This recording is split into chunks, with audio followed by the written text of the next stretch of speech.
discuss a new topic, mole fraction. We are discuss about molarity, normality and their numericals in last video. Now we are discuss mole fraction. What do you mean by mole fraction? Mole fraction होता क्या है बेटा?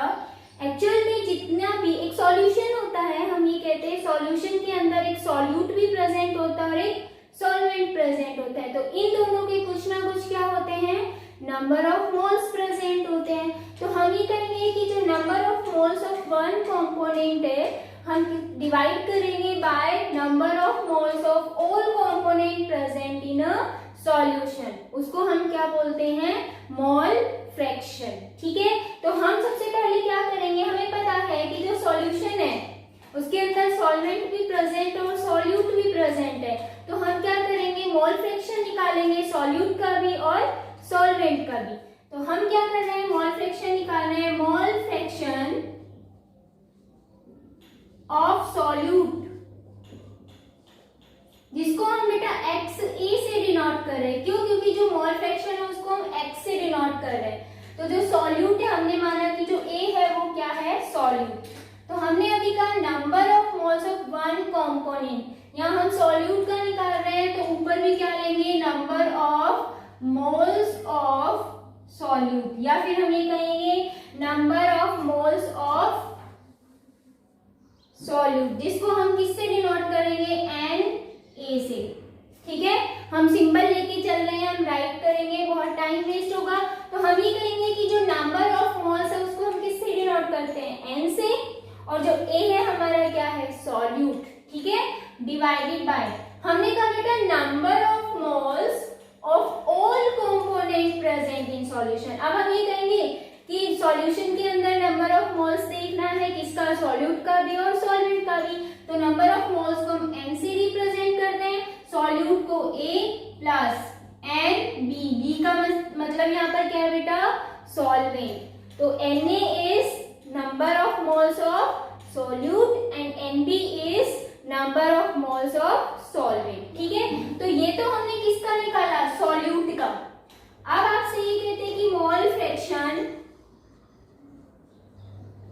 Of solvent, mole fraction of solvent को हमने XB से denote किया बेटा। अब यहाँ पर क्या है, सॉल्वेंट, तो हम ऊपर क्या लेंगे, NB divided by Na plus Nb। ये हमारा सॉल्यूशन को रिप्रेजेंट कर रहा है और ये एक वन कंपोनेंट को रिप्रेजेंट कर रहा है, और डेफिनेशन भी यही है बेटा।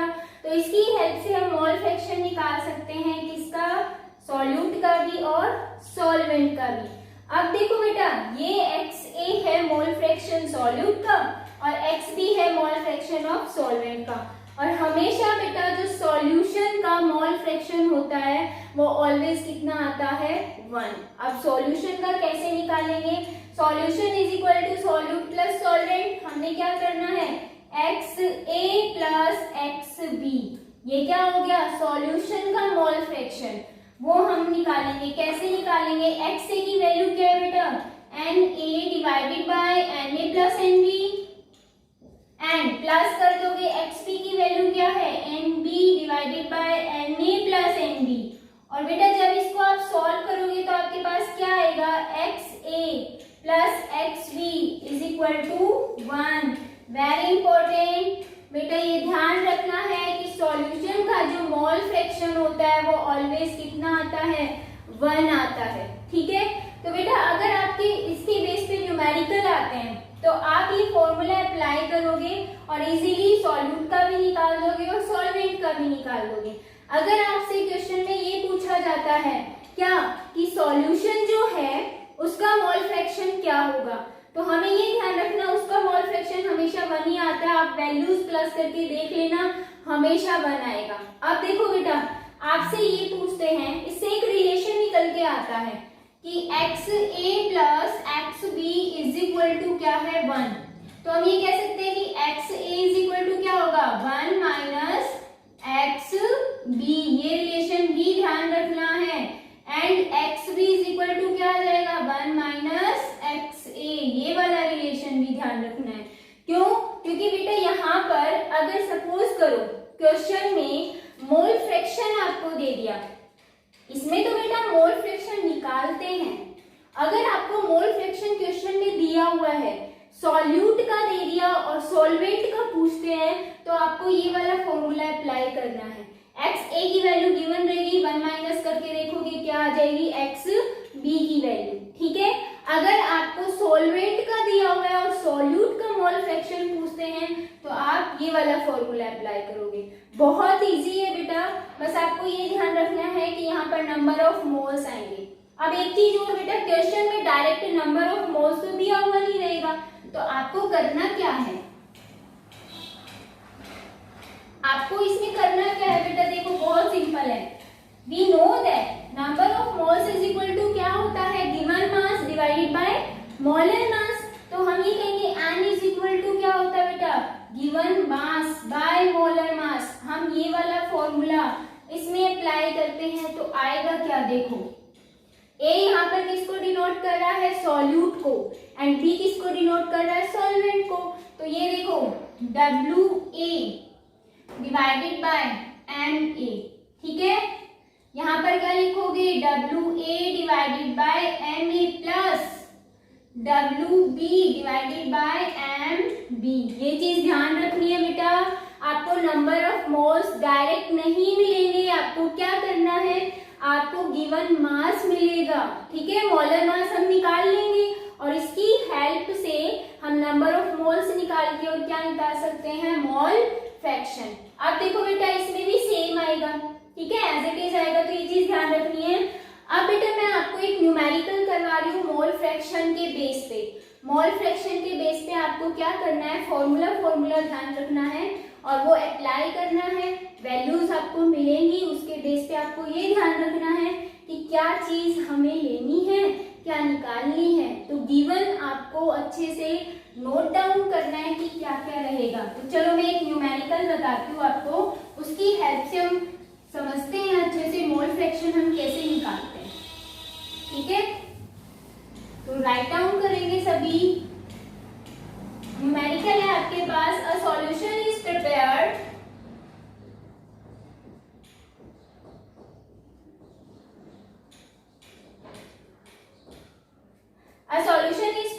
by adding 60 gram of methyl alcohol.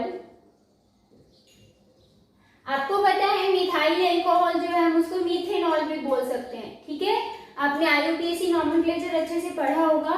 तो मिथाइल अल्कोहल भी आ सकता है या फिर इसकी जगह क्या आ सकता है, मीथेनॉल, एक ही चीज है।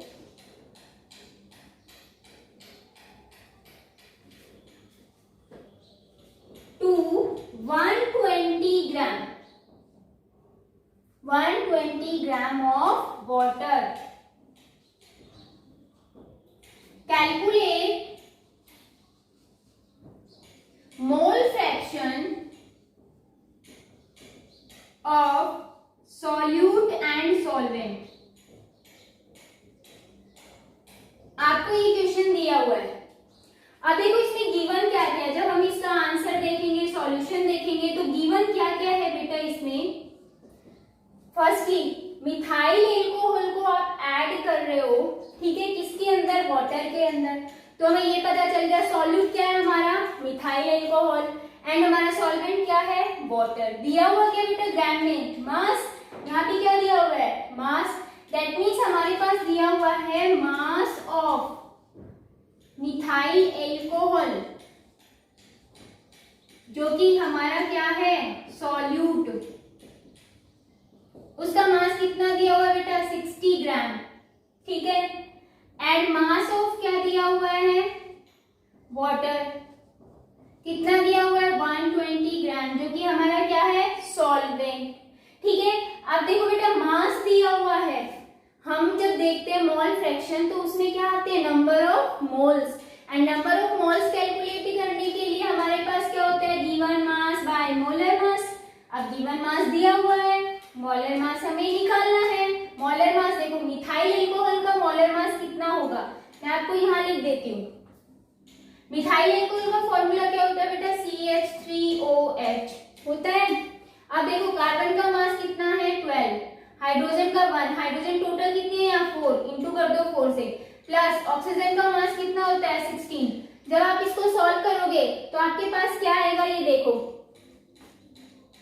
12 4 प्लस 16 20 एंड 32, ठीक है। तो ये आपका आ गया CH3OH का क्या मोलर मास। अब देखो वाटर का मास, वाटर का तो आप सभी को याद होगा कितना होता है 18, 16 प्लस 2 करोगे 18 आएगा। तो बेटा हमारे पास जो फॉर्मूला था मोल फ्रैक्शन का वो क्या था, हमें निकालना है XA। XA is equal to क्या होगा NA divided by NA plus NB, ठीक है। अब देखो बेटा Na की वैल्यू हमें कैलकुलेट करनी है, और Na की वैल्यू हम कैसे कैलकुलेट करेंगे, Na इज इक्वल टू हमारे पास क्या आ गया, देखो गिवन मास कितना है 60 प्लस मोलर मास कितना है 32, इसको सॉल्व करो। एंड बी की वैल्यू देखो बेटा 120 गिवन मास है और 18 क्या है बेटा मोलर मास। जब इसको आप सॉल्व करोगे तो आएगा क्या, देखो 1.86 एंड 1.66, ठीक है। अब इसमें आपको वैल्यूज पुट करनी है। Na की कितनी है बेटा 1.87 डिवाइडेड बाय, यहाँ पर अगर हम देखेंगे Na प्लस Nb तो 1.87 प्लस 1.66। जब आप इसको सोल्व करोगे तो आपके पास बेटा आंसर क्या आएगा, XA का आंसर आ गया 0.22, ठीक है।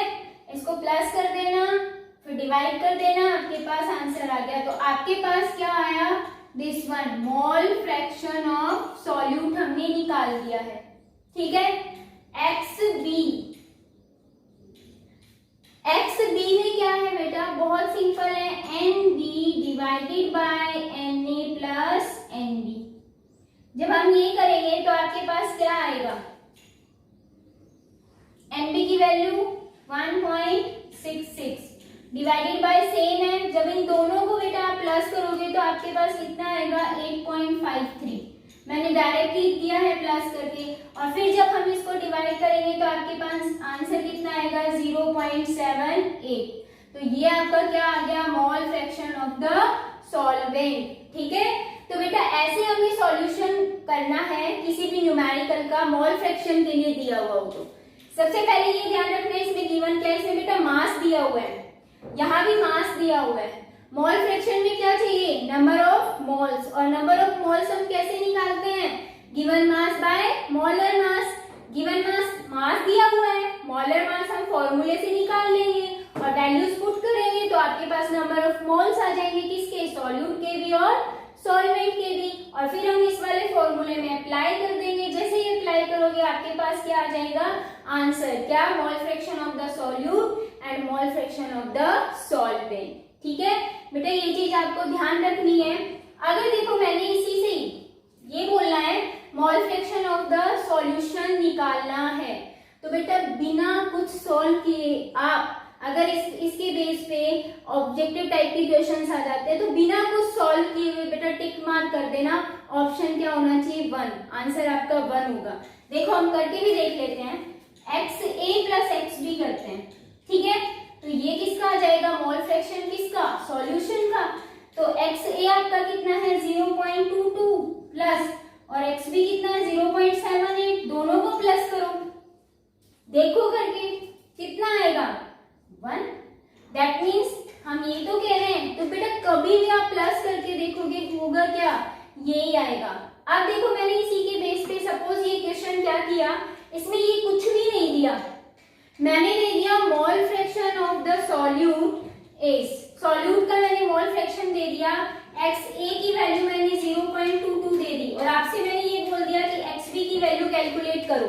तो कैसे करोगे बेटा, फॉर्मूला क्या है हमारे पास, XA plus XB is equal to क्या था 1 था, XB की वैल्यू कैलकुलेट करनी है, XB is equal to 1 minus क्या आ जाएगा XA। X की वैल्यू क्वेश्चन में मिलेगी आपको, मैंने ये वाला क्वेश्चन नहीं दिया है, मैंने क्वेश्चन दिया है बेटा mole fraction of the solute is 0.22। Calculate the mole fraction of the solvent. Calculate करना है आपको सॉल्वेंट का। तो हमारे पास फॉर्मूला ये होता है, आप वैल्यू पुट करोगे xb equal to 1 minus X की वैल्यू कितनी है 0.22। बेटा जब माइनस करोगे तो xb की वैल्यू कितनी आएगी 0.78। ये आपका आ जाएगा आंसर। ठीक है, तो बेटा बहुत सिंपल है, इसमें सिर्फ एक छोटा सा फॉर्मूला याद रखना है। ठीक है, तो ये हो गया बेटा mole fraction. Next topic start करते हैं। ये बेटा अब तक जितना भी कराया क्या था, मास परसेंटेज आपको कराया था, आपको स्ट्रेंथ करवाई थी, नेक्स्ट मैंने मोलरिटी करवाया, मोलेलिटी करवाया, नॉर्मेलिटी करवाया एंड मोल फ्रैक्शन। ये सारे के सारे क्या है बेटा कंसंट्रेशन ऑफ सॉल्यूशन, और ये सारा पार्ट है बेटा मोल कंसेप्ट का। क्लियर? चलो अब हम नेक्स्ट टॉपिक स्टार्ट करते हैं। न्यू टॉपिक है कंसंट्रेशन ऑफ सॉल्यूशन, आपका फिनिश हो चुका है। तो नेक्स्ट न्यू टॉपिक है आपका क्या है परसेंटेज कंपोजिशन, और बेटा बहुत इजी है और इसके बेस पे जो ऑब्जेक्टिव टाइप के क्वेश्चन है आप बहुत जल्दी सॉल्व कर लेते हो। ठीक है, तो मैं आपको करवा रही हूँ परसेंटेज कंपोजिशन।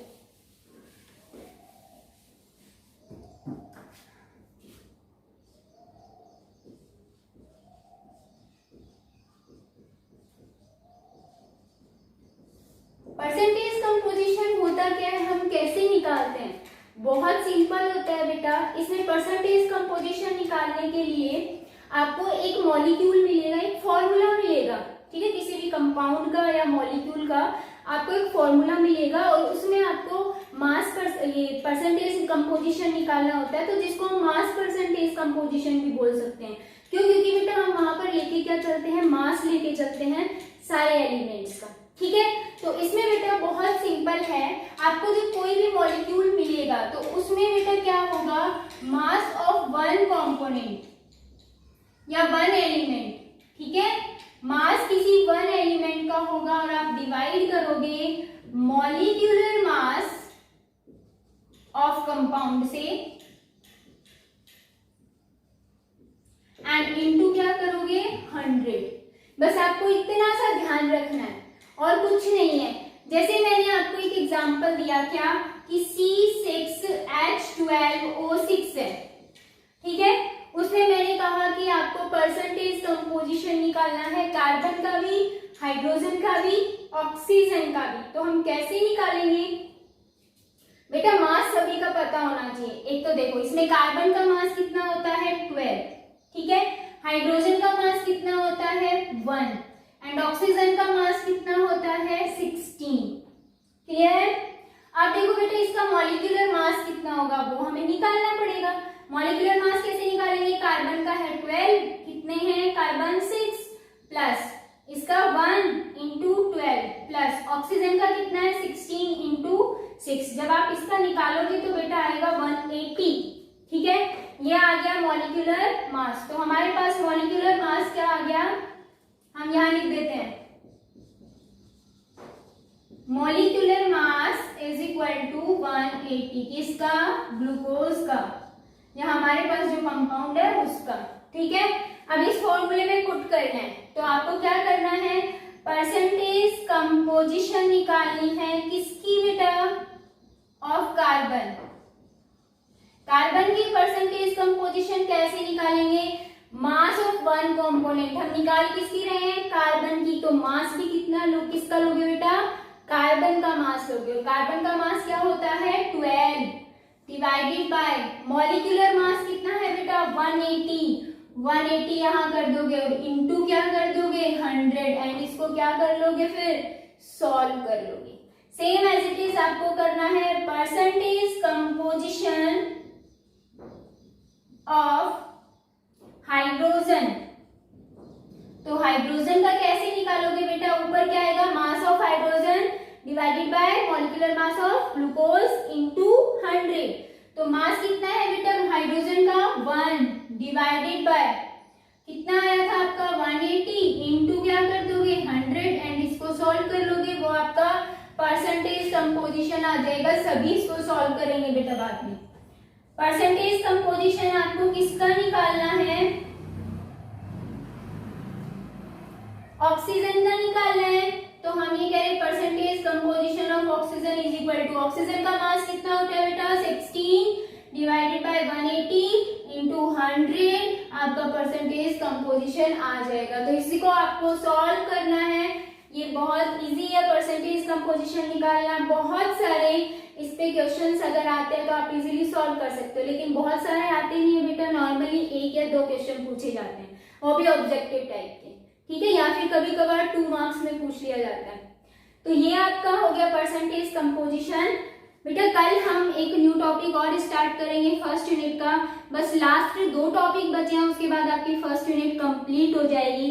कल मिलते हैं बेटा, ओके बाय, टेक केयर।